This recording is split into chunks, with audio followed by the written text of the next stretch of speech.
we have, businessmen, people who are displaced, basically refugees, people who fled Nigeria to Niger to take over. If we don't have a containment plan for the humanitarian side of the crisis, I think it's ill-advised to even deploy troops, because that now compounds the entire situation. So Nigerians in Niger have a point, asking that they be evacuated first before the guns begin to blaze and the boots begin to march. Okay. To this one now, kidnapped Chibok girl returns 9 years after. Yeah, I saw the story.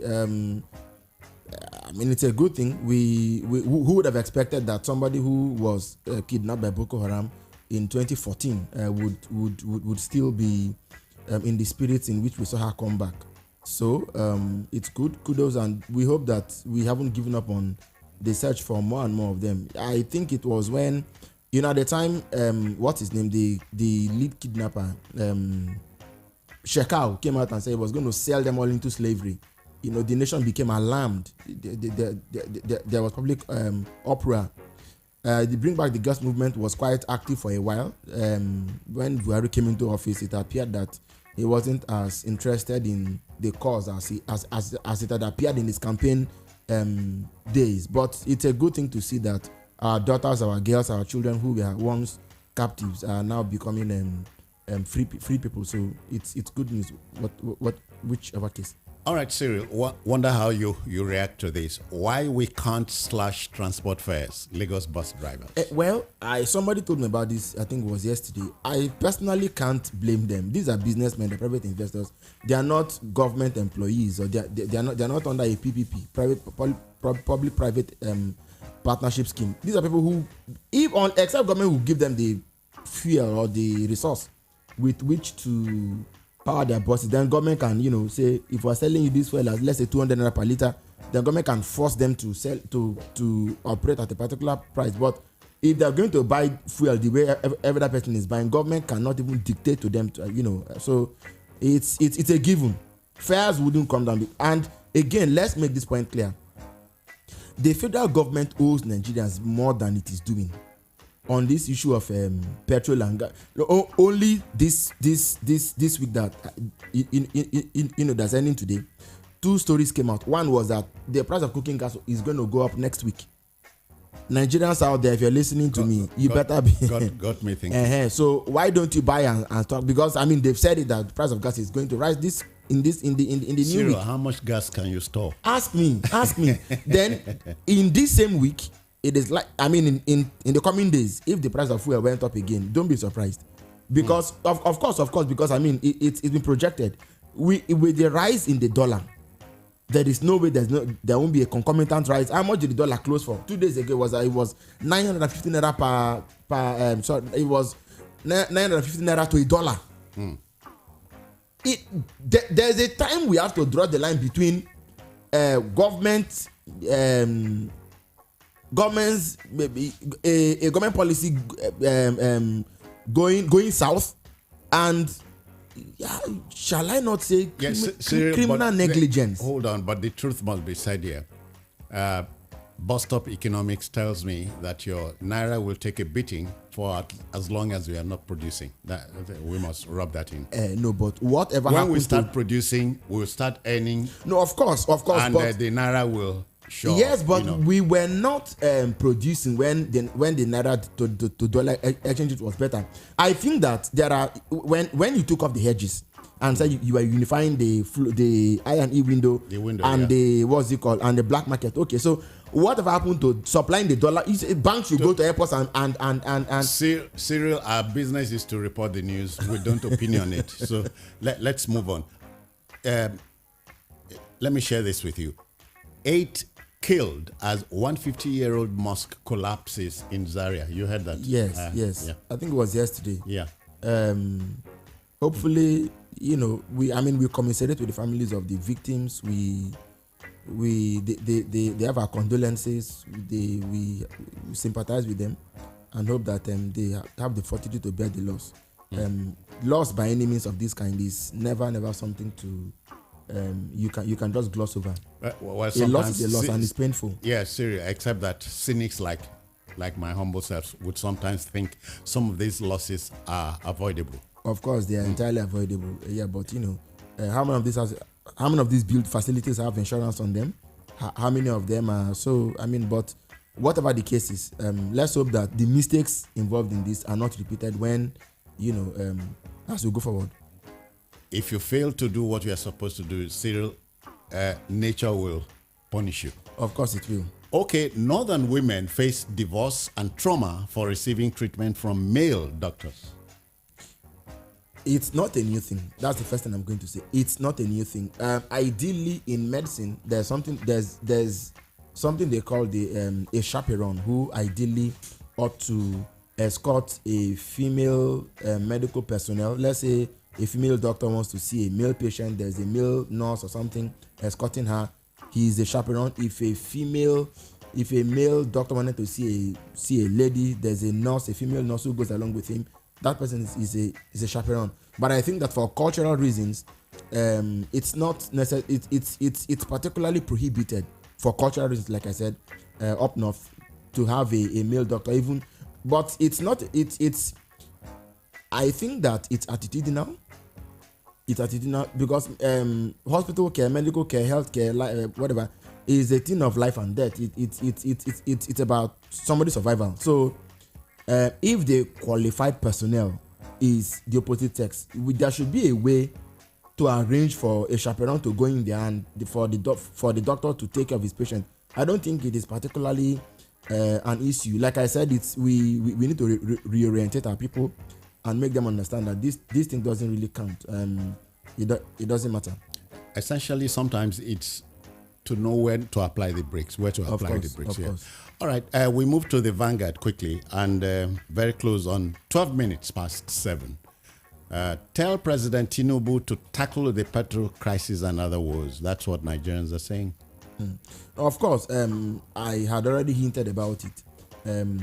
The petrol crisis and other woes are largely, you see, the thing is, even on the matter of subsidy, for example, when new governments come on board, Obasanjo did it in 1999, everybody who comes to office there's what they call the supplementary budget, which of course is to enable the new governments. And President Tinubu understands what is going on, said that subsidy had ended, which means he as a president coming on board, whether Buhari ended it or not, he personally wasn't willing to continue with it. There's a budget in which he gave 70 billion naira to lawmakers for I don't know, there's a name they call it now.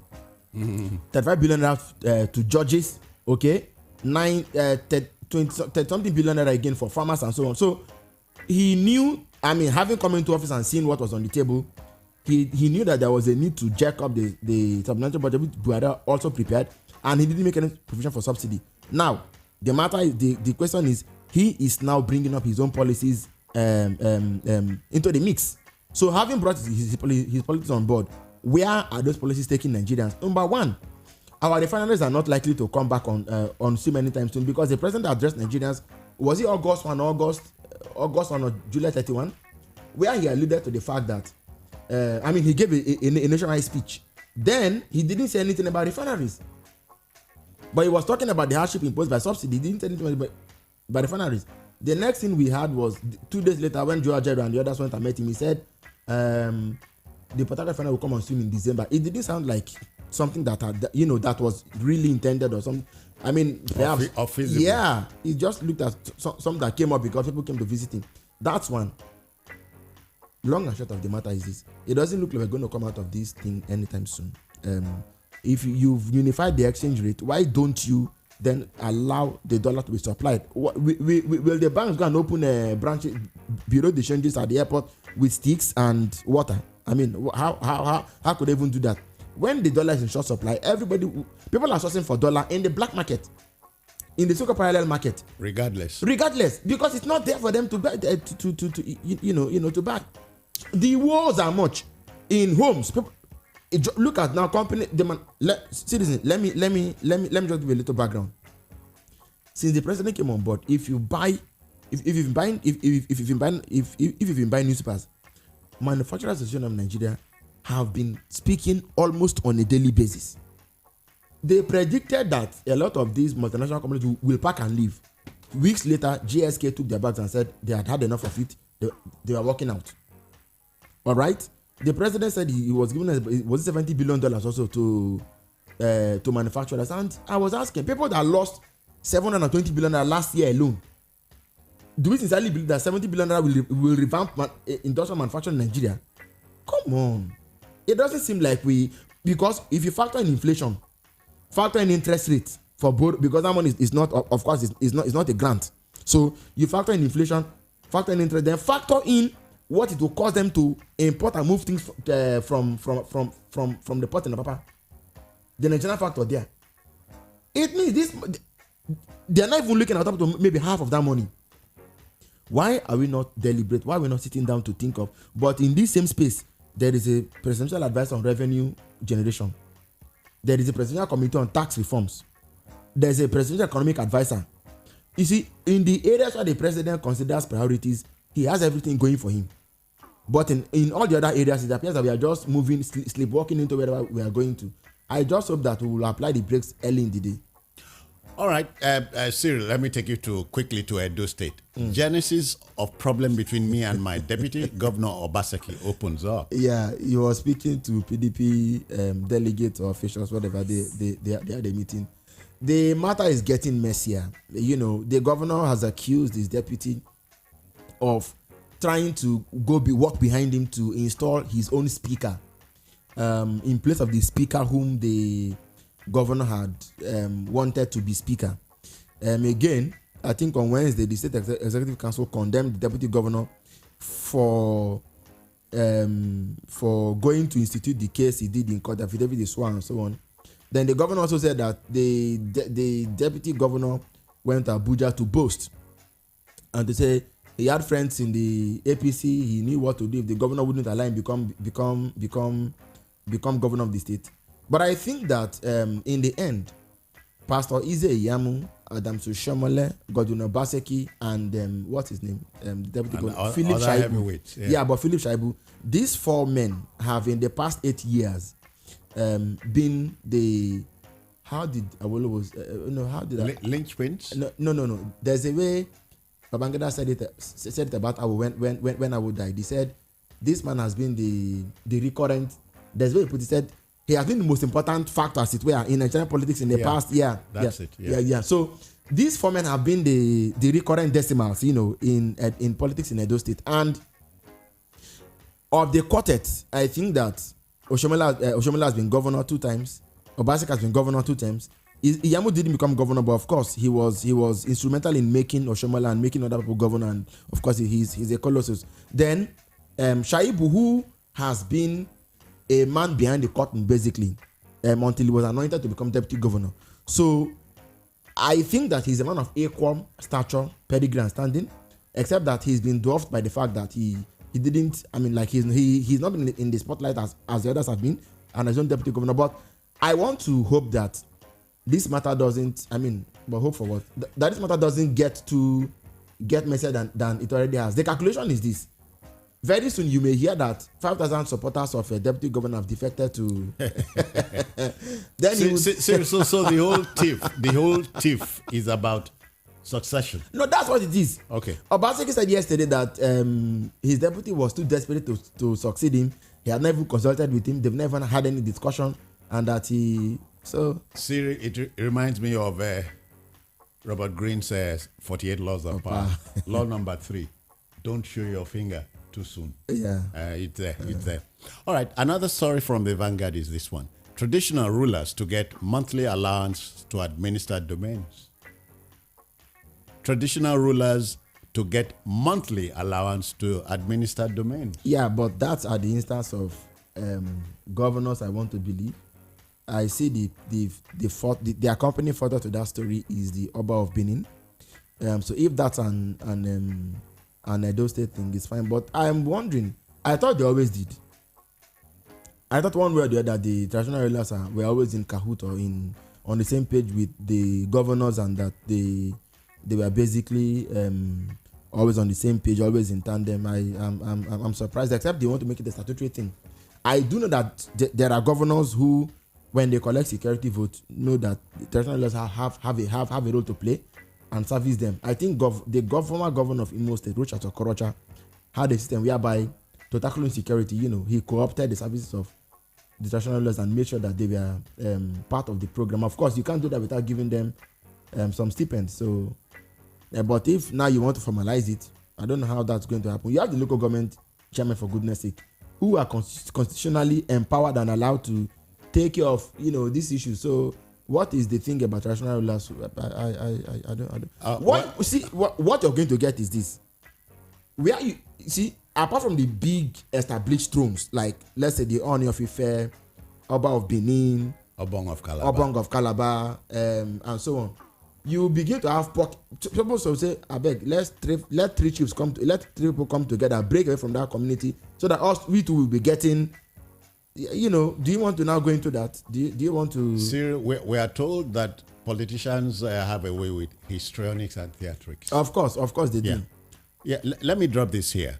Only Christian leader that will make heaven in Nigeria, Obasanjo. He said it yesterday. Only Christian leader. He said it at the funeral of the late prelate emeritus of the Methodist Church, Nigeria. It's in the news. Well, it's Obasanjo's opinion. This is one president who has, there was this French statesman who found a way to evolve so much that in one dispensation he was on the right, in another dispensation he was on the left. He was in the service of many kings, and was it John Fauci or something like that? President Obasanjo, 76 to 79, 99 to 2007, and ever since he has been done with us. Yeah, no, of course it's not done, and he's a gadfly. He just have to come back and come back again and come back again and come back again. Of course, it is not true that the prelate will be the only one going to heaven. That's not true. What of him? Is he not a Christian? He's not planning to go to heaven. What about you yourself? I'm planning to go to heaven, and I'm sure that if Jesus comes down, I'll follow him. So certainly. Let's see this in what of you? I don't know. Let's move to the Sun now. The Sun newspaper. Niger. Niger. Don't plunge our region into senseless war, CBCN tells ECOWAS leaders. Like I've said, the people who are not enthused or enamored of the need for the restoration of constitutional order in Niger by any means necessary, even if it came to the deployment of troops and soldiers, are simply those who have nothing to lose. They have nothing to lose if we continue to have coups on the continent, and even if Nigeria became the only country left in West Africa with a democratically elected government. And that is just a very mild way of putting it, because but of course the reality is stark. It's looking at us as I'm talking to you just in this studio. In the international media, some people have started strategically and systematically demarketing our president. Anybody who has a sense of history should put the lines together. And you're telling me that we should not go to Niger to do what? To fight. Who military government help? Who military government help? Let me explain. What a dictatorship means is this. In a democracy, you have parliament who, bad as if it be, they will make laws. The president will go and, lobby them, debate with them. They'll make laws. Sometimes you even watch their debate on TV, and when they feel the pulse of Nigerians, they backtrack. It has happened several times. And so in a democracy, you have parliament, executive, and judiciary. In the other type of government, in a dictatorship, you don't have the luxury of parliament. Parliament is dissolved. The constitution is suspended. You have only one man as executive arm of government, one man again as parliament, who rules by fiat. So he dictates. He just says, do this, do that, do this, do that. But that sort of power will corrupt anybody. So to think that Abacha could have done better, Babangida could have done better, you are wishing for nothing. There is no man that has absolute power that is a good man. He will not be. He cannot be. Okay. So don't let us pray for what we can't handle. Sir, my consolation here is the Nigerian Senate would not, or at least has not, empowered President Tinubu to go to war. The Senate president sent prayers to the senators. to go and cool their heads and think and come back. Okay. The prayer is likely the prayer will be answered. The Senate president is a prayer warrior. He's a prayer warrior. Yes. Okay. He said they are sending prayers to the mailbox. Here is a corollary to that story. War on Niger will be war on northern Nigeria. This is coming from a Professor Yusuf. We've had this time and again. It's Citizen Jones. You see, like I said, they stand to lose nothing. They stand to gain nothing. If things came to the worst, they have nothing to get. They have nothing to lose rather. So that's why you hear them standing this way. I have not heard or seen these people condemn what even happened in Niger in the first instance. They've not condemned it. It doesn't affect them in any case. So they'll sound this way. It's a pity. Mine is we must counterbalance what we think about the coupists in Niger to the need to have reasonable governance in Africa. Now, this is save these things. Yes, and let me just quickly chime in on it.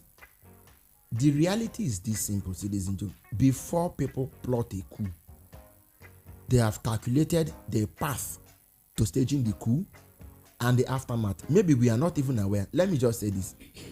People don't come to power for nothing. They've calculated how long this whole ECOWAS thing is going to take. Maybe another 1 year, another 2 years. Burkina Faso and Mali, are they not under sanctions? Even some weeks before, 2-3 weeks ago, the American government sanctioned the defense minister of Mali. Okay, they sanctioned him, and it didn't deter people in Niger to stage a coup, knowing that the same fate could befall them. But you see, like I said, they've calculated that. Why is America not quickly willing to declare what happened in Niger a coup? Why are they dragging their feet? It's because this thing is not as straightforward, and all the parties involved, whether proxies or people directly involved, they know what is up and what is down. They know it, and they've done the calculation. So those of us who are coming into the conversation middle of the road do not understand the undergirding and underlying factors that are motivating and pushing these things the way we are seeing them being pushed. I hope that people will read beyond, except we've told ourselves that we are not interested in democracy. It's fine. But my own idea is that if you went to Niger, you would have counteracted the coup, and you would have, at least, you would have stayed it there and say, Niger is bad enough, move no further. That's the point. It's not about war. It's not a war thing. It's not a war. You say you've come this far. You've gone to Guinea Conakry. You've gone to Burkina Faso. You've gone to Mali. You've gone to Niger. Sir, if you want to live in a country ruled by military rulers, it's okay. But if you feel that democracy is better, then there's a need to defend democracy. That's my point. Cyril, the 6 countries on the continent currently under military rule are were formerly ruled by France. Does it tell you anything? Of course it does. So geographically, this coup cartography has covered the countries that are landlocked, basically. Chad. No. Niger. Yeah. Can't leave Chad out. Just go from Niger, Mali, Burkina Faso, Guinea. Yeah. Okay. Sudan. So carefully, whoever is plotting this thing is playing a masterful chess game. So far, and now he's mainly the countries on the coast: Cote d'Ivoire, Ghana, Nigeria, and so on. The other day, a coup was filed in Sierra Leone, and somebody is sitting down and thinking, no be anything. It's not normal. It's not. There is an unseen hand in what is going on, and if you don't match them tit for tat, see, this is government and statecraft and international diplomacy. It's not a place to talk about certain values of let's forgive them. I don't understand whatever that means. The person or people who are behind this thing are carefully masterminding what they're doing, and you're telling me that it's okay. It's not okay. It's not. All right, Cyril. Let me remind you, the tragedy of war. The tragedy of war is that it uses man's best to do man's worst. We can't afford another one. So it's not a war. It's not a war. I'm not calling for war. There is a way to go in and depose the junta. That's one. Then number 2, of course, like I said last week, I'm personally concerned that we may not even have the capacity to undertake such a mission. We may not even have the capacity. But is there a need for it? Absolutely, there is a need for it. All right. Take your time from us, 7:30, and this is the Voice of the People Radio, 90.3 FM on your dial, and the program is Newspaper Headliners. The Guardian, next, concerns as more Nigerians fall prey to fake bank alerts. Zero. The scammers are out on the prowl once again. You know, because for a long time we had these problems. The last time it was about the hitches imposed on electronic banking by the cash crunch. People couldn't. People did transactions, but the transactions could barely go through. You know that the network was jammed. The major banks couldn't carry those transactions. A whole lot of the people began to use the fintech platforms. A lot of them begin or end with the word pay. People began to use those platforms to help themselves. We can't even say right now whether those transactions that hung about 2 or 3 trillion naira back then during the cash crunch, whether they've been resolved. But now, more Nigerians falling prey to fake bank alerts. I think a lot needs to be done. We need to tighten the technology back end and see how people can be protected and their funds can be kept, and that they wouldn't easily, that firewalls wouldn't easily be breached. Because if this continued, you know, with the situation of things in the country for subsidy going, more and more people appear to be turning to scams. Although I've always asked, do you turn to scam because you're a scammer, or do you, or are you a scammer whom the situation of things in the country is now beginning to bring out? So we need to do a lot more. Consumer protection or customer protection has become particularly essential now. The banks ought to do a whole lot more. All right, so we can safely say an alert is an alert is an alert. Mm-hmm. Okay. Another story from the Guardian is this. Oh dear. CBN releases list of accredited check printers. Great. But this same CBN yesterday published its financial statement and account of 7 years. For the first time in 7 years. And citizen, you wouldn't believe it, that we were living, you know, the CBN that was supposed to be released by the CBN Act of 2007. They ought to be releasing the financial statements every year. And when Emefiele became not president, well, I think he was more like president of the CBN anyway. When he became president of the CBN, stop publishing.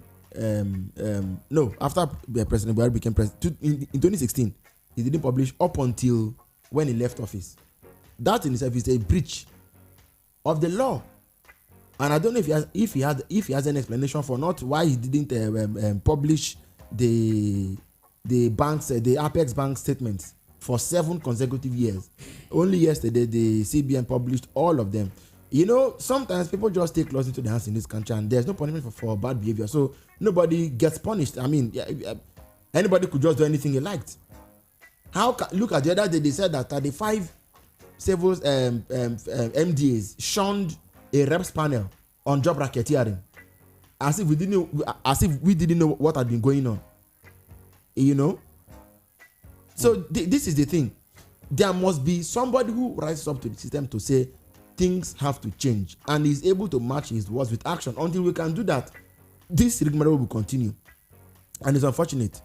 All right, something related to that will be, nothing will be spared to stimulate and revamp economy, Tinubu. But of course, we are seeing, we have no choice, and we are seeing the direction it is going. We've been told that that things will get better over time. But of course, we can also see how things are going. So if they said how is it said that a good market shows from the morning or so, right? A good day. A good day. The morning tells the day. The morning tells the day. Yeah. The morning tells the day. So if this is the morning, well, Let's see how the day goes. Well, it brings to mind what Zebediah said many years ago. No, please, you need to clear who is Zebediah. Chief, what's his name? Zebediah Okorigwe Nwobo, alias 430. Okay. He said, Nsiko the crab says, any day when they go trip and rain beat him from in the mouth, he no say that day na die. All right, Zebediah is actually Chika Okpala. Yeah. Okay, another story from The Guardian. Oti, Governor Oti of Abia, explains Abia's decision to review promotions and civil service structure. That's one governor that continues to give me joy. I think I like the way he's going about business. I hope that he's able to maintain his momentum. Ex-banker, economist, he had been fighting to be governor for a long time. Now he's governor. And only some weeks ago, we heard that the Abia State payroll unification had led to the saving of near 200 plus billion naira. You know, the unification of the state payroll system had helped them to save that amount of money. Yeah, and that so many so-called ghost workers were unearthed. Yes. Ghost workers who couldn't take a material human body are been cast out.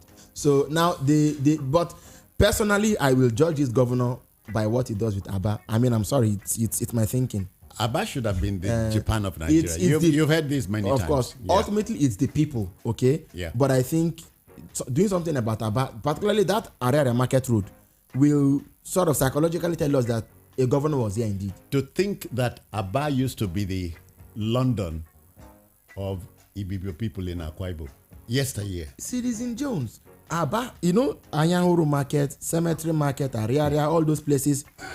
If you went, I mean, I've said this several times. If you went to Aba, the people there are ingenious. If you go to Aba now and say you want your customer, not your customer, your trader, the person you want, will just tell you, give me your list of items. Then he gives you the invoice and say, "See that I'm coming." It's done. So you know, you can. We kept ourselves this way. From Aba, they make handmade jackets and suits. Then take it to Turkey. Since you won't buy it from there, take it to Turkey or shoes, leather shoes, and take it to Turkey. You or London, you go there and import and say, "I made." But my trouble with the Aba thing is, a good shoe made at Aba, you have made in Italy, printed on it. Because Nigerians don't see because Nigerians have not promoted by Nigerian. Until we do that, they have no choice than to make sure that if you see it, you bought it. So what must not happen is that this governor has a lot on his hands. He must make sure. Sir, let me make your day with the next story. Era of special promotion in Nigeria police is over, says IGP. No, please let us go back to those so-called special promotions. And it's true. Why do you change the goalpost in the middle of the road? So what of those who are at whose expense others are specially promoted? Nothing will happen to them. Go back now, walk back and right the wrong. It's not about saying that. And go back and right the wrongs. Go back and right the wrong. There's a lot of the rot in the Nigerian system is despicable and unspeakable. I think that you cannot talk about progress without justice. I don't believe it. Okay. I don't believe it. All right. There must be justice. Let's take you to the nation next. U.S. ECOWAS warned Niger junta over ousted president. The U.S. says that they stand with basically the West is backing ECOWAS. Is backing ECOWAS. This is the East, Inko. The East cannot. The East and the Far East. Talking about Russia and China, of course, they won't. This is where we are. And maybe some people don't know. I mean, anybody who was around during the Cold War realizes what we're facing now. This is a proxy. Of course, this is a proxy war. This is what by order means. It's proxy war. The East backing the junta, the West not in support of it. But again, at whose expense? And for what purposes? This was how they turned Africa and Latin America into killing field. Into killing fields in the 70s, 80s, and 90s. Yeah. Oh, yeah. And it's about to happen again in West Africa. And somebody said we should fold our hands and just allow everything to go the way it has gone. No. If I was president of Nigeria, believe me, Citizen Jones, I will take action. You apply the big stick? I will take action. Okay. You see, the thing is this: the mere fact that a coup could happen this easily in our backyard is not just the fall of Nigeria; it is the fall of Nigeria itself. Don't we get this point? So what have happened to Nigerian intelligence? I'm talking of foreign intelligence. What have happened to it? That we were that were taken, and particularly Niger, that is even a brother country. I mean, going by certain indices and dynamics. Whatever happened to it? We can't sit back and fold our arms and say this sort of thing happened. Your neighbor's roof is on fire. It is raining on your neighbor's roof, and you say you won't prevent your own side of the house. I congratulate you. Sir, when the coupists in Niger threatened to kill the president, the ousted president, should there be any attempt to militarily intervene? It is a threat. They won't kill Bazoum. They will not. Okay. It's a threat.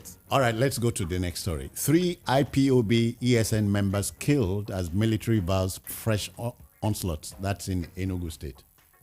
3 members killed as military vows fresh. Yeah. Yeah, well, but the most important headache the IPOB imposed on the Southeast, especially Enugu, Anambra, and so on, was the Monday sit-at-home, which now is on the back foot. Thankfully and gladly is on the back foot. We hope that it doesn't resurge. But IPOB is to all ends and purposes. Am I correct? IPOB has been prohibited. Intents and purposes. Yes. To all ends and purposes. IPOB has been prohibited. Has been prescribed. Has been proscribed. Yeah. Sorry, has been proscribed. So, which means it is illegal to identify publicly as an IPOB member. Okay. There is the side of walking the mind, orientating the people again to say, look, don't support this cause and don't be a part of what this proscribed group is doing. Governor Peter Mba, for example, of Enugu, has put his foot firmly on the ground to say this sit-at-home must end. And given the letter Nnamdi Kanu wrote and the things he has said through his lawyer, the sit-at-home thing is on the back foot. The military must also make sure that they are there to provide much needed security to the people, to make sure that if they come out and defy what IPOB has said, they'll be covered and protected. So these are the two grounds on which the IPOB thing can be rolled back. All right, then quickly to the This Day newspaper. We just talked about a coup now. Obaseki, my deputy plotted coup against me. He's so desperate. We hear. we hear. I think it will all come to rest when eventually we hear that already the Labour Party is saying that the deputy governor is welcome in their ranks. I think I saw the headline, I didn't read the story, but the Labour Party chairman said they are more than willing to welcome Mr. Shaibu to their fold and to their family. Well, I'm not from Edo State and I don't live there, but if Shaibu is already the sentimental favorite of the people, then he may stand a chance. The fact is that his handlers may now begin to make him look like the victim, begin to make him look like the victim of high power play. So if if they will sell that to the public and people begin to and people buy into that, it may become the sentimental choice for. Okay, quickly, let me add this. Chief Akintola Williams, 104 years old, is the doyen of accounting in Africa, Nigeria and Africa. Yeah, of course. He and his brother, Rotimi Williams, when he was alive, Rotimi was I think Chief Obafemi Awolowo used to call Rotimi Timi the Law, because of he was a colossus, to say the least. In fact, in death, he has become an ancestor of law in Nigeria. And now his brother, that's the simplest way to put it. He's in a pantheon all by himself. Yeah. Then you talk about Akintola Williams, Chief Akintola Williams, who, they were the ones who began the Nigerian Stock Exchange back in the day. Yeah, I think I've read his story before. Set up practice in 1955. Yes, and then the stock exchange came on stream, I think in 59 or 62. 62, I think. They were the ones who began the whole thing. So so the man has seen it all.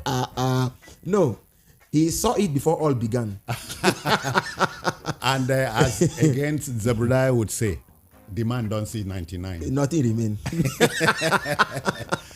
All right, folks. Yes. No, but see this, just not to take anything from it. What we must do as a society is to properly document these lives.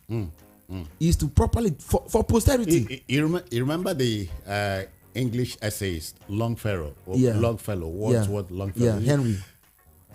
We can make our lives sublime and on departing leave footprints on the sands of time. On the sands of time, exactly. So these men, these men are themselves living footprints. What must happen? The National Film Corporation should make a movie out of this man.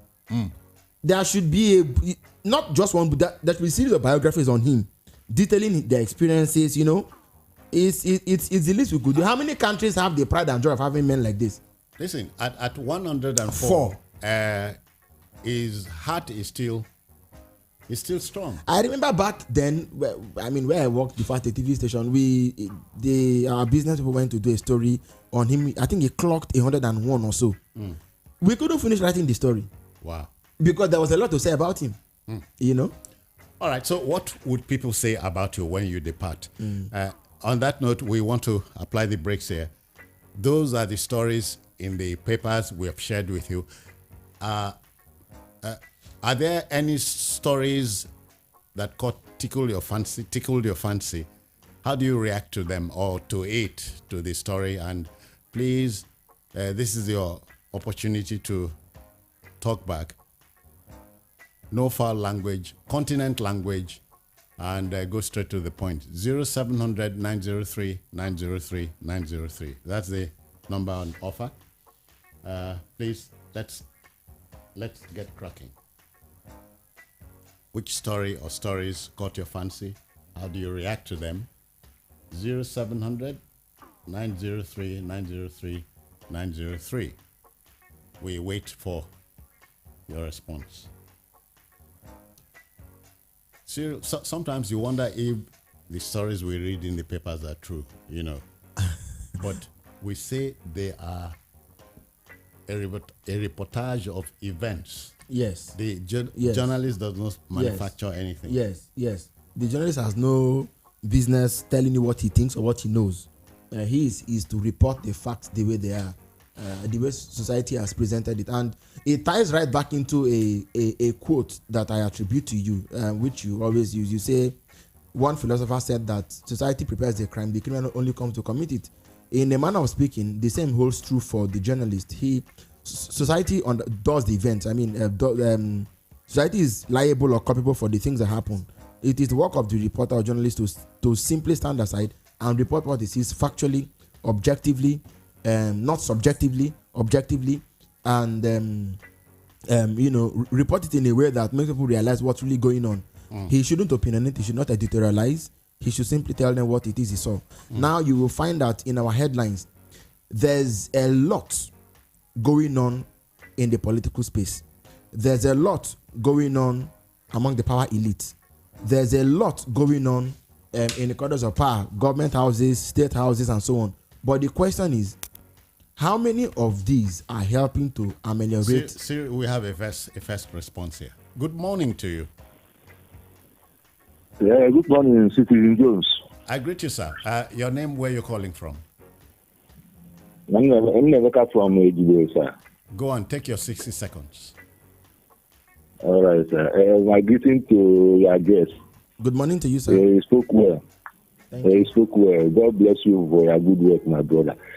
Mr. Jones, my take go to this Rejection issue, please. I said ECOWAS is having a decision to go to invent Rejection. I asked a question. Nigeria Senate did not approve. And my research I did, other countries, their parliament did not approve this. And our leaders are forcing to go to Rejection. Rejection is our brother. And the most of the brothers there. No. We have not declared war formally on Niger, please. I know. It's not war, but the way it's going now, it looks like war. You see, all this Western world now, they are all suddenly they are interested in West Africa, and they know say we are not doing a true democracy here. All right, Nemeka, 60 seconds are up. Thank you very kindly. Yeah. Thank you, my brother. Thank you too. Okay then. 0700 903 903 903. How do you react to the story or stories that caught your fancy? Do so now. Hello, good morning to you. Hello, good morning. Good morning. Please keep your radio out of it. I can't take it. Please keep your radio out of it. Okay, it's off, right? Can you hear me? It is not off. My radio. You are not ready for us. 0700 903 903 903. As soon as you get through, please, your hearing aid or your radio must be out of it so we have a smooth conversation. It's simple. Simple logic. All right. Hello, good morning to you. Hello, good morning, Stephen Jones. I greet you. Your name, where you calling from? This is Obi calling from Ikeja. Obi, shoot. Chief Civil Agrito. Let me tell you, Stephen Jones. The governor of Lagos State telling bus drivers to cut their distance. He should tell that bureau to stop charging them and disturbing them. And secondly, my northern brothers that are stigmatizing their women, let them send their female children to go and study medicine so that we'll stop discussing this any longer. And for Cyril, my brother, military is better for me. I don't know what you're talking about. I know you journalists and politicians don't like military because you want to be talking. I'm not a politician. We don't want to be talking. Thank you very much. All right.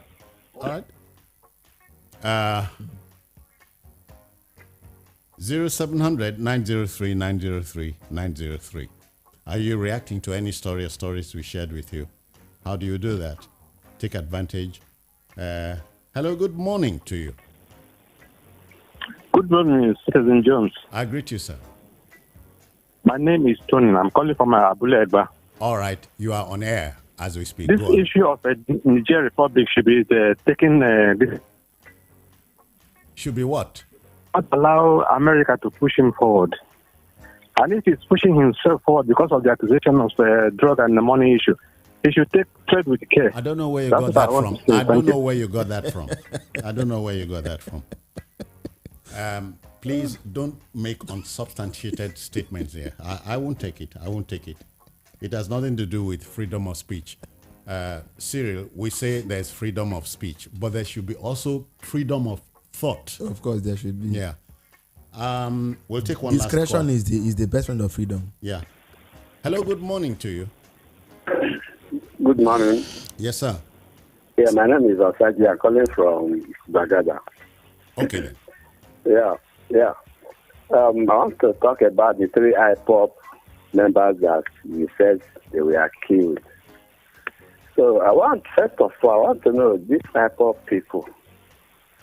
To my own understanding, you can put me right better. What I understand that they are out there agitating for maybe their right to marginalization and all the rest. If it is not so, you can tell me. Unlike the Boko Haram, who are destroying human beings, bombing churches. Make your point. Make your point. You have 60 seconds.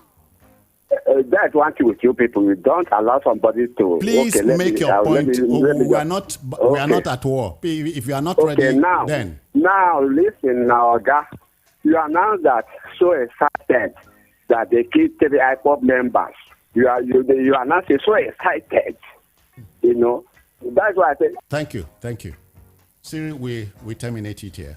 Sure, we do. We're not excited that Nigerians are killed. But what he says, I'm excited reading the news. I mean, I honestly don't know where he got that from. What we want for our country is peace and security and stability. Nothing else. Nothing else. And a better life for our people.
commanding so much respect amongst them. Some have gone to the point of comparing, to Nelson Mandela, the freedom fighter, and that sounds so ludicrous.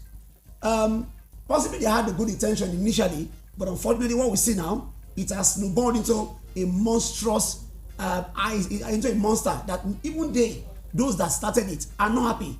IPOB, as I've said, was a case of a witch cried last night and the baby died the following morning. They've become a menace to the people they supposedly are protecting, people they are fighting for. Samuel Ekpa, Nnamdi Kanu, as I said before in my intro, are not those like, I still remember fondly, Samuel Kwaraji will be proud of today because of certain things they've allowed happen.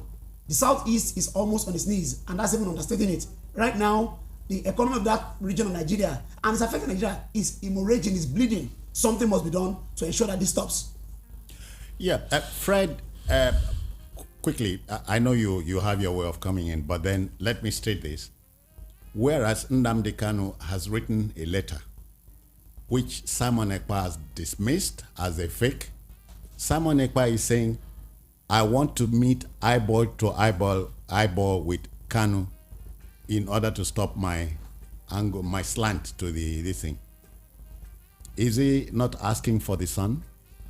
Meeting eyeball to eyeball with Kanu means two things. One is either Ekpa comes to Nigeria to go and visit him in SSS custody where he is held in illegal detention, or Nnamdi Kanu is released and he flies to Finland to meet Simon Ekpa. It's either of these two. No other option for them to meet eyeball to eyeball. Now, if Simon gives such condition, you can understand it in either way. One, either you see Simon as still holding forth and insisting that Nnamdi cannot be released, in which case, releasing Nnamdi, I will see him and he will now talk to me and I will be certain that, yes, he gave that order and sit at home will stop. The other way is you can see Simon as a saboteur, in which case he has put a spanner in the wheel and has made the matter more difficult, in which case, until Nnamdi Kanu is released, that he will continue to do so. And that is why so many people, rightly or wrongly, begin to feel and think that Simon Ekpa is an agent of destabilization of the Southeast. All right. And it is either right or wrong. I don't know which is correct. But all I know is that the sit-at-home order has a foundation. As much as I abhor and condemn it, the question is, why and what caused the sit-at-home order? Illegal detention of Nnamdi Kanu. Simple. What should government do? Simple again. Releasing Nnamdi Kanu. The courts have said so. Not one, not two, not three, not only High Court, up to Appeal Court. As we speak, there is nothing holding Nnamdi Kanu from leaving the SSS custody. And the federal government, through the SSS, has insisted on keeping Nnamdi Kanu. So if you look at all the optics and the narratives, you blame Simon with one hand, you heap the larger chunk of the blame on federal government. The critical stakeholders and leaders of the Southeast have appealed countless times to federal government to kindly release Nnamdi Kanu, even on bail, such that we will now sieve the wheat from the chaff, like they say in the biblical arena. We will separate Paul from Barnabas and know who are these men that are causing the problem in the Southeast. And on account of that, the Southeasterners are now beginning of late to look in the direction of people like Asari Dokupo. Jones, these are all narratives that nobody has been able to either confirm or debunk. Yeah, Fred, are you not surprised? Aren't you worried that it would appear that the carpetbaggers, the opportunists, are cashing in heavily on it? Naturally, they are cashing in, but you now ask yourself, for what purpose? And in whose interests are they cashing in? And because government is the owner, so to speak, of all the security apparatus in the country. Fred. I'm coming. Let me land on this. Okay, because please. the government is the owner of all the security agencies. You will still begin to ask the government what is happening. It is their responsibility to tell us. It is their duty to tell us what is happening. What is happening? We don't know what is happening. What is the guarantee that even if Nnamdi Kanu is released tomorrow, this madness will stop? Oh, what is the What is the guarantee? Are you so sure? Will you count two without counting one?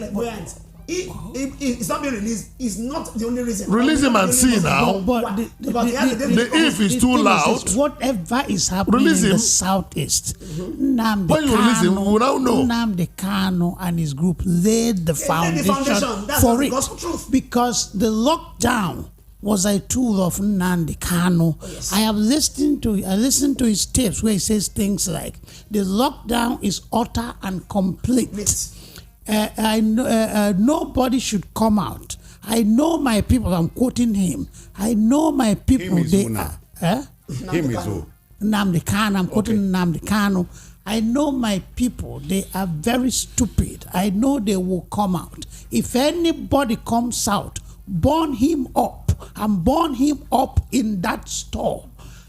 Is that not a criminal talk? As a criminal, that you can't say kill people for coming out. He says things like, we have guns in Edo, pick the guns up, kill the soldiers. When you kill them, pick their own guns. So shouldn't such a man be detained? So it was the burn him up that he started, that Ekpa is continuing. And people, other foreign agents, outside influence might come in to exploit a situation he created. Two wrongs. So You are no. as much as None is wrong, none is right, none is wrong. But he created the confusion in Igbo land. So it's an issue of the Frankenstein monster. I'm happy you have gone historical. Yes. I don't debunk what you're saying. What you're saying, yes, he said so. Because at a point I got normally I don't listen to all the things he said on Radio Biafra. All the things he said on Radio Biafra. But now that you have gone historical, let us remain on the side of history. What led Nnamdi Kanu to what he was doing? Have you ever, for once, asked yourself what caused Nnamdi Kanu's actions? What caused? Let us remain historical. Have you ever asked yourself what caused what Nnamdi Kanu is doing? Yes. I want you to continue. I want you to continue on that historical trajectory. Let me continue on the. Yes. How did Nnamdi Kanu change overnight? I remember he was a proponent of the Jonathan government. He was he was so proud of always hoisting a just flag wherever he found himself under Jonathan. But suddenly something changed and he became a 360 monster. Let's listen to it here. I love the fact that I'm Nigerian. Moses, don't talk. Moses, we are all. I want every part of We Nigeria all know. to We do all well. know we all know the history. I allowed you to give that history because you wanted to be historical. I know you love him, but don't turn his history upside down. Let me ask you a very simple question. Let's start with At what point you are claiming that Nnamdi Kanu under Jonathan? Yes. Underline that word under Jonathan. I said At what point was Nnamdi Kanu in love with Jonathan regime? At what point? So you explain yourself. I will. Before 2015, Nnamdi Kanu was a proud Nigerian. He would go anywhere. Some even have gone. They went viral then and hoist the flag, proudly declaring himself to be Nigerian. But suddenly something's changed. And in the guise at what point did he change? We have not said anything. I want to give you that due respect. But let me from 2015 till now. Let me tell you. From 2015 till now, Nnamdi Kanu turned something. When was Nnamdi Kanu first arrested? Let me announce the time. So let me tell you that I thought you knew the history, but you don't know it. It's 8:15. Yeah. Yes. I thought you knew the history. Allow those who went historical. Let's go. You are jumping around the history. You don't know it, Moses. Let's go. You went historical. What led Nnamdi Kanu to his agitation? Okay, Nnamdi Kanu was an assistant, a lieutenant to Wazirike. Yes. Yeah, Masop. Good. And what led Owazurike to his agitation. Yes. I heard Owazurike the first time I met him. He came with Ojukwu to open the Biafran house. All right. Where? In the U.S., Washington D.C. The Biafran Foundation rented a room in a 12-story building, and one day tied a tape around it for Ojukwu and Owazurike to court and tell their supporters in Nigeria that they own a 12-story building. I was there, and I watched Owazurike very closely. I listened to him very attentively, and he said, when I started talking about Biafra, I did not know what I was doing.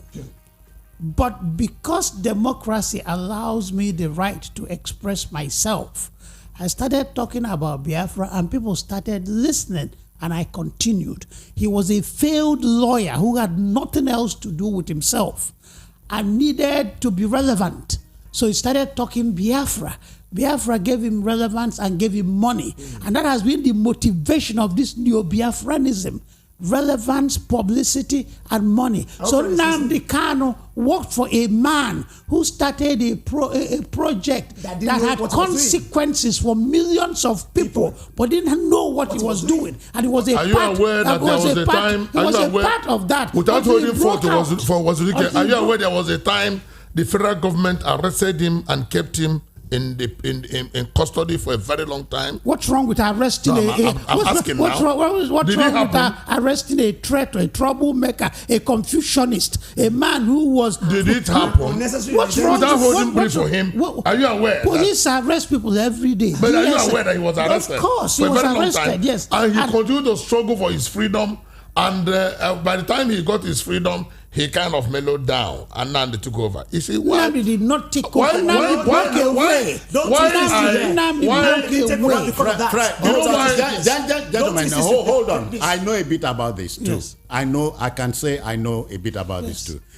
Nnamdi was expelled from Masob by Owazurike. Yeah. Fred, do you remember that? Yes. For, you know why?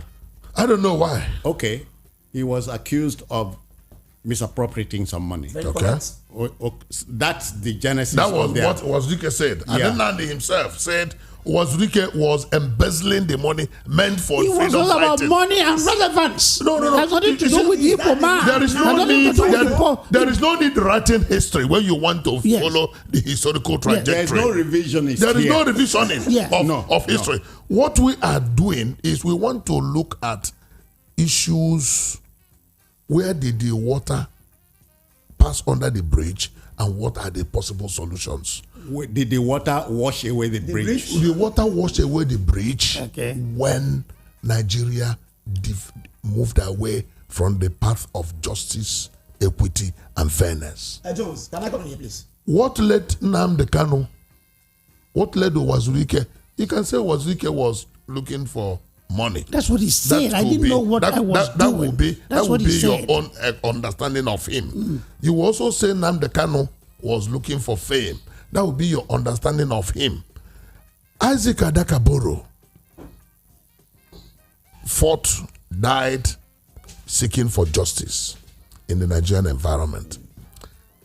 Kenwele Sarowiwa died seeking for justice in Nigerian environment. If you mention Ken Sarowiwa, an average Southeasterner will tell you that he was a traitor. But then, what killed Sarowiwa was the quest for justice. That quest for justice for his Ogoni people. But they didn't go about looking for what led Sunday Igboho to run away from Nigeria and to have lost a lot of things when his house was burnt, and to have gone through all the challenges has been going, is his desire and quest for justice and fairness and equity in Nigeria. So is that what has led to so many people? Everybody has his own approach. Let Chief Ganifa Oyemi of blessed memory continue to fight for justice, equity, and fairness for Nigeria, and he never came in his lifetime. Activists of all known fame and hue continue to Fela Nicola Kuti, Bekoran Sonkuti, everybody continue to fight for justice, equity, and Nigeria, Fred, all it has these not names you mentioned, it has not they come never up designed till today. Nigeria to go up in flames. Everybody They never had his designed own Nigeria to go up approach. in flames. Now You had the Nnamdi people, Kanu, he the wanted Nigeria to go up in people, flames. Moses, let us He be, wanted let Nigeria us to go up be, in flames. let us be decorous. Yes, Let us be I have decorous been in this there. dialogue. That is history. No, you can't. Moses. You can't. We are not competing. We are analyzing issues. Now, at the end of the day, that justice, equity, and fairness has not come. It is still bogging down Nigeria. And until we follow that trajectory, hold on. Moses, another Nnamdi Kanu may spring up tomorrow. Gentlemen, we must not be indecorous here. Decorum is the name of But the we don't game. have to twist history Please. and make false analogies. Okay, the thing is this. There will always be Please, injustice. the thrust of the discourse is Nnamdi Kanu wants an end to sit at home. Yes. Simon Ekpa is the black leg. Simon Ekpa is saying it must continue. He wants an end to what he started that has become a green eye monster. So in the middle, there's something missing. It's something missing. Because the actors are dishonest. The actors are motivated by selfish interests, not the good of the Igbo man. If the whole thing was motivated by the good of the Igbo man, in the first place, they shouldn't have been sit at home. Because with the sit at home, you are damaging the economy of Igbo land. And the first sit at home or the second sit at home made it impossible for students to go take their Did you see that video? NECO or WAEC. And they did not care. Yeah. How can you disenfranchise or make it impossible for thousands, tens of thousands of students to make it impossible for them to take their exams over sit at home? Was that serving the Igbo man's interest? So if Ekpa is a saboteur, an agent of the Igbo, enemy of the Igbos, Nnamdi Kanu also is a saboteur, an agent of the enemies of the Igbos. Tochukwu, but I'm Tochukwu, yes. Fred and Moses, I dare you to remember that the late Dim Emeka Ojukwu said, Biafra, shooting war, Biafra a second time, I'm not for it. But Biafra a second time should be a Biafra of the mind, righting the wrongs in the country. But let's take it up from there. Is that what Nnamdi has been doing? Clearly not. Now let me even say this. Let me go back into history. What really produced Nnamdi Kanu, or by extension, is Samuel Ekpa? I remember very well the American Civil War. A certain Jefferson Davis, the first and only president of Confederate States of America, whose name is in tatters down forever because he tried the path of infamy. This was a man that had Robert Lee as his man Friday, or very close ally. They went because they wanted secession, slave trade, no slave trade. The North wanted America to do away with slavery. They in the South wanted America to continue. And in no time, there was a bloody civil war. But where am I going here? When the Civil War ended under Lincoln in 1865. It lasted from 1861 to 1865. Jefferson Davis was arrested. He was charged with treason. Although they didn't pursue the case, he was in prison for 2 years. But they didn't, as an afterward, they let him go. He left America and went to Europe and died there. Robert Lee also was apprehended. Where am I going here? After that, nothing like that ever raised ugly head since 1861. Nobody has ever thought of, we want to secede again in America, because they treated that the virus and killed it forever. Take Germany also, for example. Germany, like Germans, like Igbos, so industrious. In about a decade after destruction that they visited on themselves after the Second World War, they bounced back. But what the world did was that, henceforth, Germany must not be allowed to have any kind of military power again. Till date, you wonder, is there the German army? Because the First World War, they were very part of it. And Second World War, they even caused it through Hitler. Now the world tamed them. Today, even if they're going to be in World War III, Germany will not be the cause. What am I saying here? If Ojukwu to them, yes, no sentiment here. If Ojukwu to them had been treated as he should, I don't think anything Biafra would have raised again. Hear what he said. Who was wicked didn't even know what he was doing, and he had many disciples because of faith, cheap popularity. Nnamdi Kanu is now here, a monster. If we had treated the very first cancer, because Biafra was needless, lives were lost, Ojukwu would have remained and still negotiate. But because of him, many Jones, I'm very today, certain. We have Nnamdi Kanu because Ojukwu was not properly treated. I maintain that. I'm very certain that your listeners will be wondering where you brought this Moses from. I am very certain about it. And if they have the opportunity, it's not to undermine Moses. But your listeners will be worried. Where did Jones bring this man called Moses in this studio from? And Fred, let me humor you a little. Yes. If the 10 Commandments of Moses went to the National Assembly, you know what for happen? If all day bad, if all day It was scatter everything. Jones, very bad man. Very bad. Now, Jones, back to where you want us to be. Yes. Nnamdi Kanu has said, let there be end to this nonsense. The Face It at Home was called in solidarity for him. And it was stratified. It was any day Nnamdi was going to be in court. Sit at home. People would, if you can't go to Abuja to solidarize with him, sit at home and pray for him and for Biafra land. That is his injunction. The crooks, I use the word crooks, walking through Simon Ekpa, now continued to dish out orders recklessly. Many long time ago, IPOB. So at that point, did IPOB have a leader? IPOB had a leader. Who was the leader? Even till today, who was their leader is still Nnamdi Kanu. So what's the position of Ekpa in all this? Ekpa was Nnamdi Kanu's aide, more or less. They have a spokesperson, Ijeoma Powerful. Any injunction that was going to be authentic will come from Ijeoma Powerful. But all these things were not coming from Ijeoma Powerful. When Ekpa started to occupy the space, when Nnamdi Kanu was seized by government, Ijeoma Powerful gave several injunctions and said, these things are not coming from IPOB. A fifth columnist led by Simon Ekpa that does not follow the ideals of IPOB had taken over. And Ijeoma Powerful accused federal government of not doing anything to stop Simon Ekpa from the rubbish he was doing. Yeah. Should it have? Of course, the federal government should. Okay. Federal government should. Even ordinary diplomatic engagement, they have not done. Call the Finnish embassy to Nigeria, give an injunction on what you want to do, but and then he'll be taken back to Finland. We are told by the same token, know, going by your logic now, that both Ekpa and Kanu are dual citizens of the two countries, Britain and Finland. They are, but Kanu was apprehended in Kenya and brought here. Okay. Can't Ekpa be apprehended and brought? But if Ekpa was not doing the bidding of those who are happy with him. You see, when from your action people will begin to read meanings. Anybody can do actions. The biddings of anyone. But meanwhile, laid the foundation even to bring the Finnish government to understand the pain they are inflicting on Nigeria, they cannot. Meanwhile, again, look at the second leg to this argument. Ekpa will sit in Finland, give orders. The orders will be carried out by criminals here. Has government told Nigerians and the Southeasterners that they are unable to counter the criminals?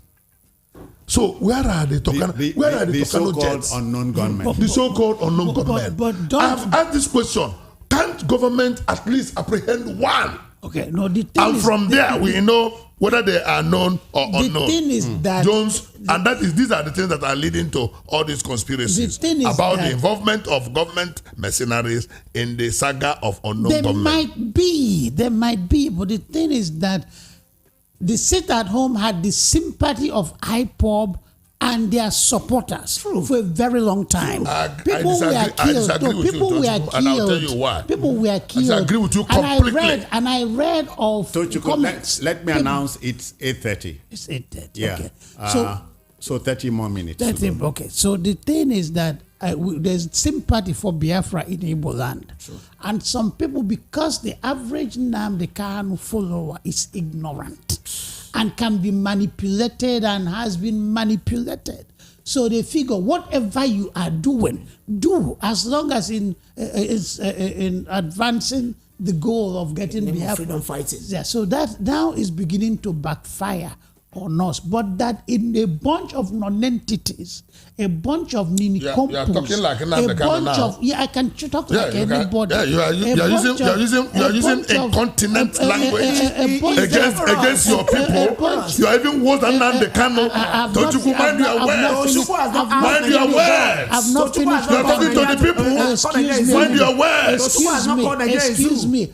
A bunch of never-do-wells like Nnamdi Kanus and Wazirikes can hold the Igbo land at ransom. A brilliant race. Tells us that something is profoundly wrong with the Igbo man. What is wrong with the Igbo man? The problem of the Igbo man is Biafranism.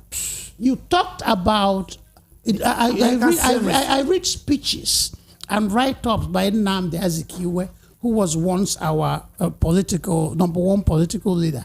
And I marvel at their consanity and articism.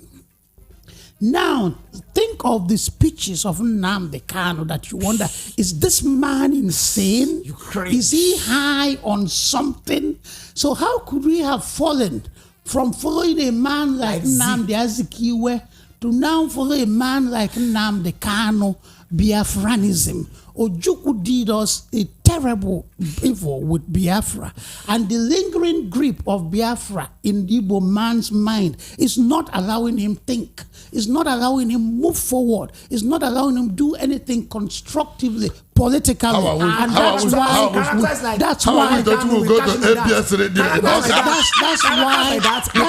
we are here. Can you export until the APS radio in Oka or Igbo Broadcasting Service to go and say all this is insane, and then he will phone you to give you his verdict thereafter? I appreciate Fred because I hear Ojukwu taught us that if a man disagrees with you, you kill him and call him a saboteur. And that's what is still happening in Igbo land.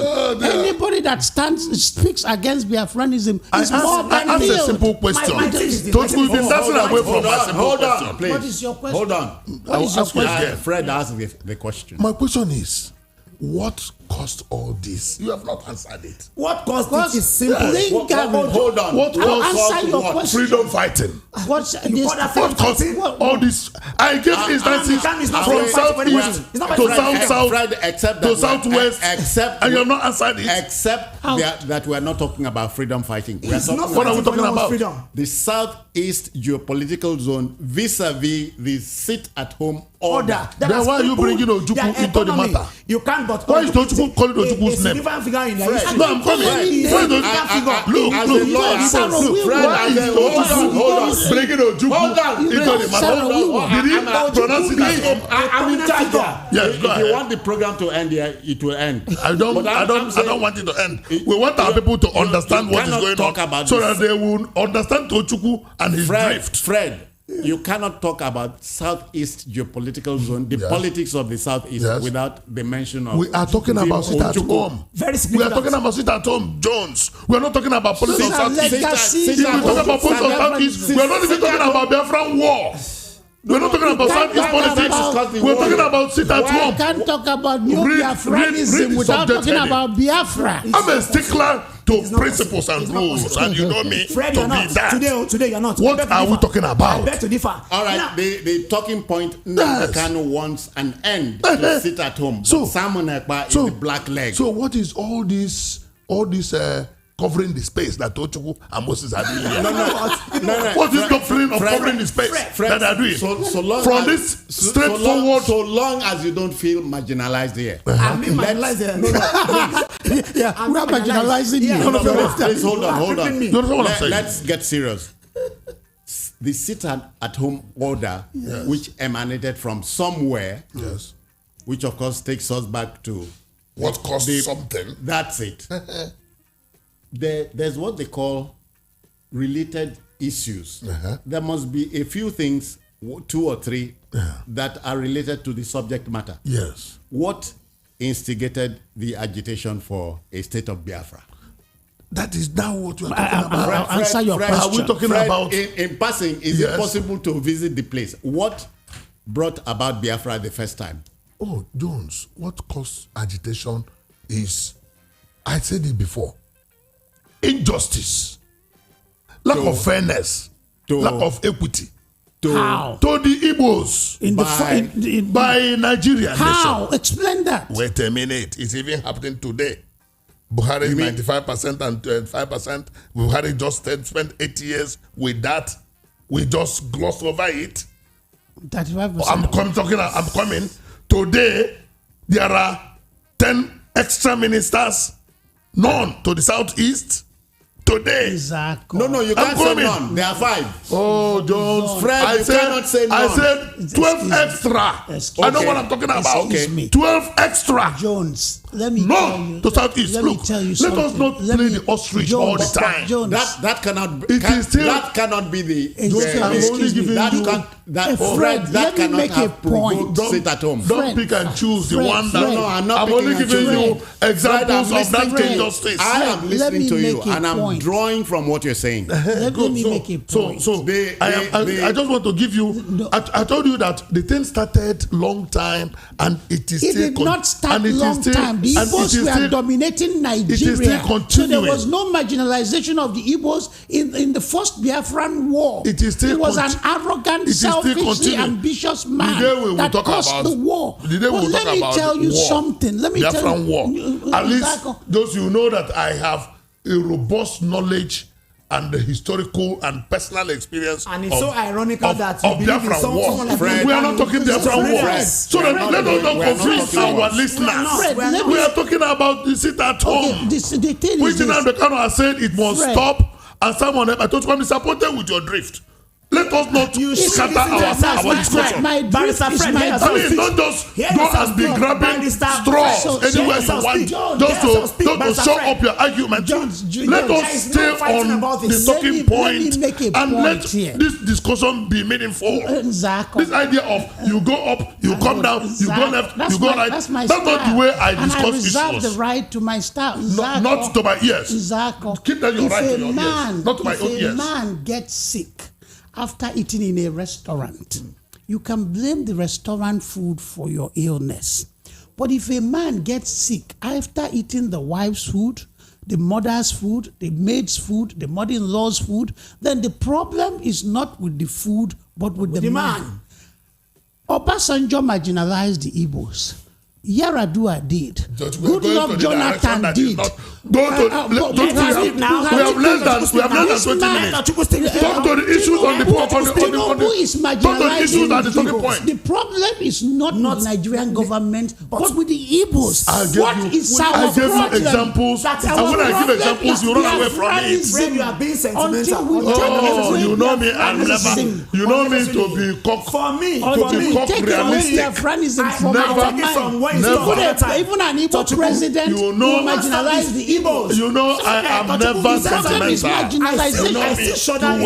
The problem is I keep giving you examples. And many brilliant men, as in that listen to Nnamdi Azikiwe at a point, will now go so low and listen to Nnamdi Kanu. It's a part of something went wrong with the people. You read it again and again. Oh, Zuma, by the way, at the man that said the team and caliber. These are great minds who we are boasting of not only dominating Nigeria, even the but because you will ask yourself, now after having people like Tafawa Balewa, how did we have Muhammad Buhari to rule Nigeria? Tafawa Balewa was after having Tafawa Balewa, how did we come about Muhammad Buhari that never spoke to Nigerian people for once in 8 years?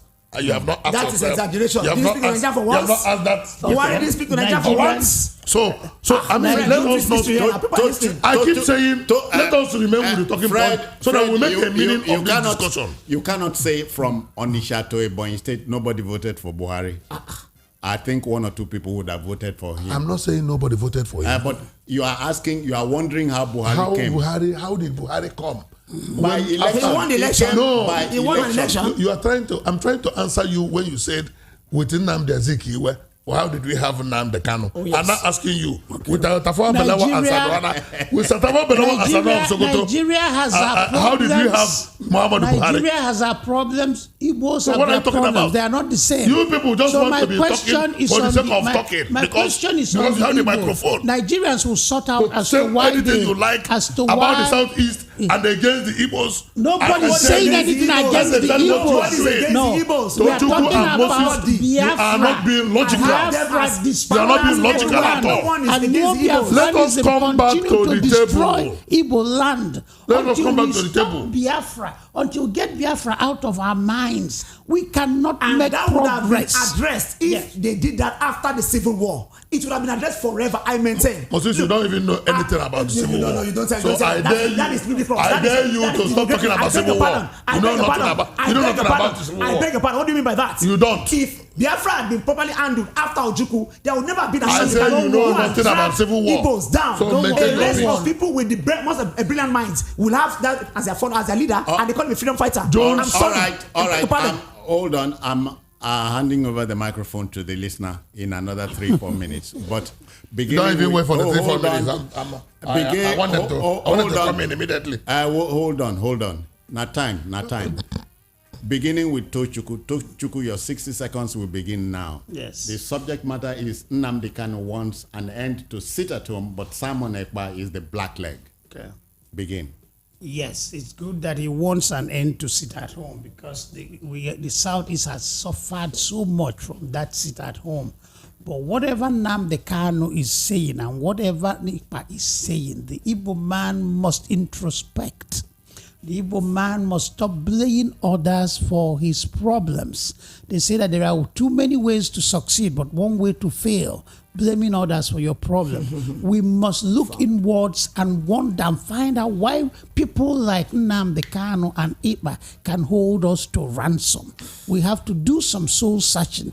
And as far as I'm concerned, the problem is Biafra. Once we reject Biafra in all its form, in all its hue, we will get ourselves right. All right. Tochukwu, he has spoken for, Freddie has spoken for 45 seconds. Can you do same? Jones, I don't even need to speak that long. We just need to do one thing. One, while we introspect, according to Tochukwu, can Nigeria introspect and come back to the path of equity, justice, and fairness? We are holding ourselves down unnecessarily, and that is why the country is not growing. Two, can Nigeria look into the challenges in the Southeast? Because all the apparatus, all the apparati, so to speak, all the security agencies that can wield the big stick are in the hands of the federal government. Has the federal government raised their hands in the air in abandonment of the Southeast? Can the unknown government not be known? Can those who are said to be agents of destabilization not be fished out? Who has the responsibility to do so? It is still the same federal government.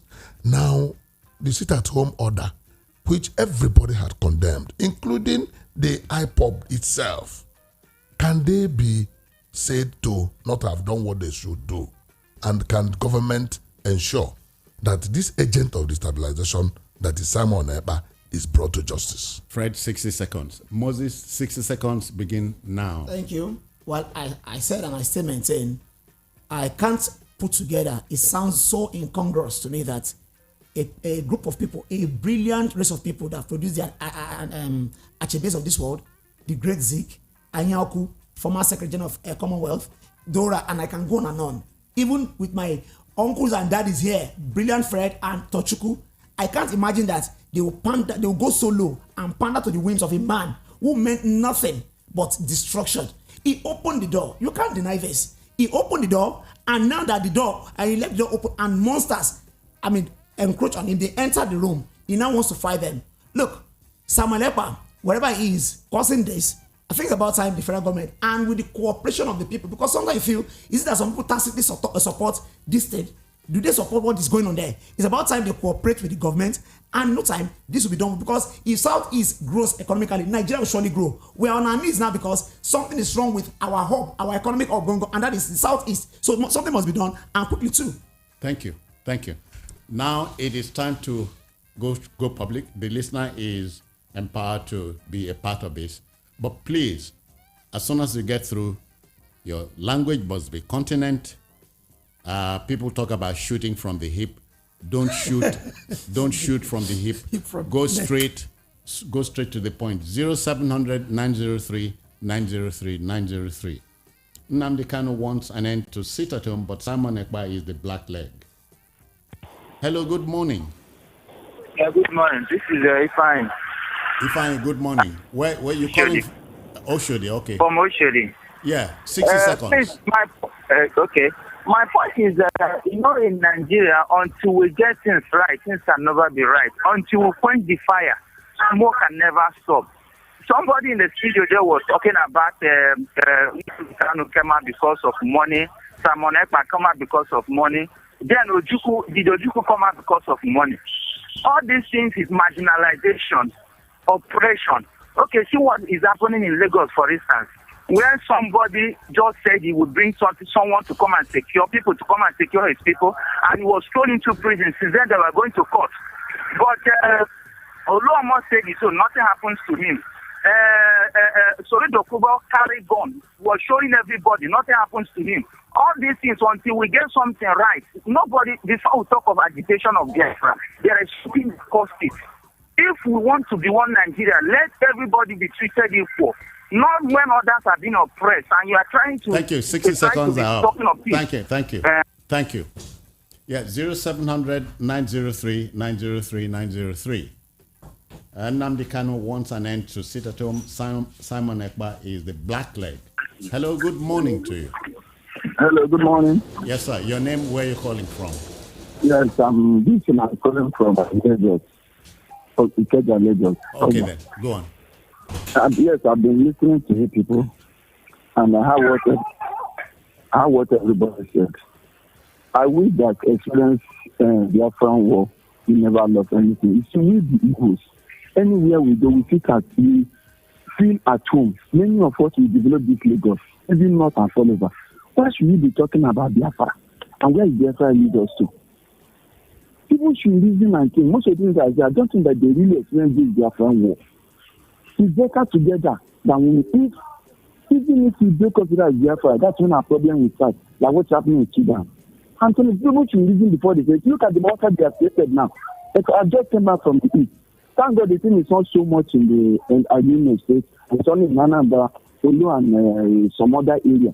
But they now realize, so sitting at home, somebody is somewhere, command people to sit at home, and control everything. People should reason and think. 60 seconds are up. Yeah. 0700 903 903 903. I have another listener here. Good morning to you. Good morning, sir. Yes, sir. Your name, where are you calling from? Okay, this is Alex calling from Mojota. Your time begins now. Thank you, sir. Please, Oga Moses. I agree to you. What lead to Nnamdi Kanu agitation at Hebron Jordan? You know something? I ask all the questions here. Make your point, please. Please, if you want to talk about Biafra, want to talk about Southeast, you people should talk it clearly. You don't come here to insult us because you're in Lagos.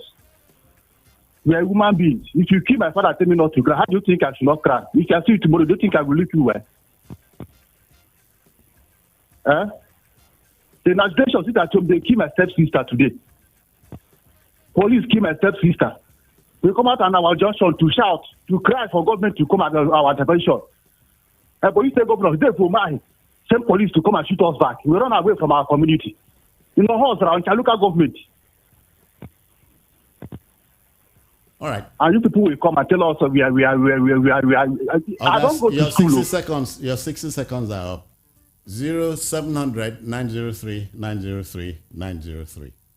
Nnamdi Kanu wants an end to sit at home, but Simon Ekpa is the black leg here. Hello, good morning. Good morning. Please keep your radio out of it, please. Like that. Your time begins now. Okay.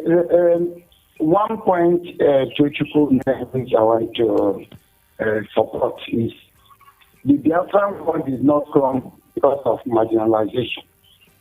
Nobody marginalized the Igbos before the Biafran war. The Igbos dominated the Nigerian army before the Nigerian war, before the Biafran war. So you get that thing right. It was not due to marginalization because the Igbos marginalized almost everybody. The Yorubas were only drivers in the Nigerian army. the Igbos held all the important positions in the Nigerian army, except the infantry position. Thank you. My name is Ijeoma. Okay. 0700, we have room for one more call. 0700 903 903 903. Nnamdi Kanu wants an end to the sit-at-home saga. Simon Ekpa is saying no. Hello, good morning to you. Good morning, Citizen Jones. Yes, sir. Your name, where you're calling from? Chigozie calling from Ijeoma. Chigozie, your 60 seconds begin now. I don't know why the argument is becoming too much there, because of Biafra and the so-on sit-at-home orders. I think we should be made to understand that for Moses, who said that we should put out Biafra out of our head or our thinking. How do you think that such a thing could be written out of the mind of people? He's just saying things as if it's just easy to just do. Something that has been instilled from time. Honestly, the argument there, I don't just understand. I'm not even pleased with it at all. Thank you. Good morning. Yeah, many thanks. Yeah, gentlemen, a cross-section of the listening public, a cross-section of the listenership has waded in. Fred, how do you close? Because we must go. It is important for us to understand one very basic and important fact, and that is that, like the caller that was almost in tears about the loss of his sister, the experience of the people is such that the people don't want to sit at home. Nobody would want to. But they are compelled to by the criminals who come to shoot and kill them when they don't sit at home. And it is the duty of government to protect the lives and properties of the people. That is where it is important for us to know that anybody who says, oh, the Igbos are giving support to sit at home, then whoever that is saying that is not being responsive to the challenges faced by the people on account of this declaration. Even when IPOP has said we no longer want sit at home, and some other people will keep on insisting there must be sit at home until Nnamdi Kanu is released, thereby throwing the people into a dilemma. The other day in Enugu State, the governor insisted that everybody must open shop. The people opened shop, and a lot of them were killed. So if you say, I must not sit at home, even though it is not to my interest, and you are not protecting me, does anybody want to be the fall guy? Okay. That is a critical question. The sit at home was started initially by IPOB, and it had a considerable support among the people of Southeast. Until it turned out to be a Frankenstein monster, and the Frankenstein created a monster that then turned around to devour him. Okay, that's when people started backing up, and criminal elements took the whole thing over. But that's all fine. But something is profoundly wrong, and we must look into what is wrong with us. This is a tip of the iceberg. This is a symptom of the problem of the Igbo man. The lingering grip of the Biafran propaganda on Igbo minds is disturbing the Igbo man. Biafranism was founded in falsehood. Biafra was the ambition of one arrogant, selfishly ambitious man. And to give that a coloration, to give Biafra a coloration of the survival of a people, we are fighting for survival when it was actually a personal ambition, demanded a lot of falsehood. The lies of the Biafran propaganda continues to disturb the Igbo man up till today. So we must take the lies away so we can see the facts about Nigeria and deal with Nigeria. Biafra is not coming, and Biafra cannot come. So we have only one country. Let's cling on to this country and forget this phantasmagoric, fantastic, surreal country called Biafra. It will serve us a lot of purpose. Thank you. Moses, how do you close? Did I say more? Okay. If you cut your nose to spite your face, you'll be the one that will carry your hideousness and your ugliness. I appeal to my Igbo brothers because we are all one and will remain one. According to Tochukwu, we are better together. Please, you don't want to still listen to men who don't mean well. They come under guises that they are fighting for you. They are not fighting for you. Samuel Ekpa on Mondays goes to work. You stay at home and your businesses have been ruined.